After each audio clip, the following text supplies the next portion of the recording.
ಮಳವಳ್ಳಿ ಪಟ್ಟಣದ ದೊಡ್ಡಕೆರೆ ಬಳಿ ಇರುವ ಶ್ರೀ ಮಲೈ ಮಹದೇಶ್ವರಸ್ವಾಮಿ ದೇವಸ್ಥಾನದಲ್ಲಿ ಅಮಾವಾಸ್ಯೆ ಪ್ರಯುಕ್ತ ಎಣ್ಣೆಮಜ್ಜನ ವಿಶೇಷ ಪೂಜೆ ಸಲ್ಲಿಸಲಾಯಿತು.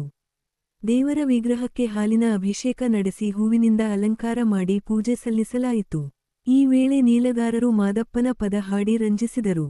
ದೇವಸ್ಥಾನಕ್ಕೆ ಆಗಮಿಸಿದ ಭಕ್ತರು ದೇವರ ದರ್ಶನ ಪಡೆದು ಪೂಜೆ ಸಲ್ಲಿಸಿದರು. ಇನ್ನು ಇದೇ ವೇಳೆ ಹುಲಿವಾಹನವನ್ನು ದೇವಸ್ಥಾನದ ಸುತ್ತ ಸುತ್ತಿಸಲಾಯಿತು. ಆಗಮಿಸಿದ ಭಕ್ತರಿಗೆ ಅನ್ನಸಂತರ್ಪಣೆ ನಡೆಸಲಾಯಿತು.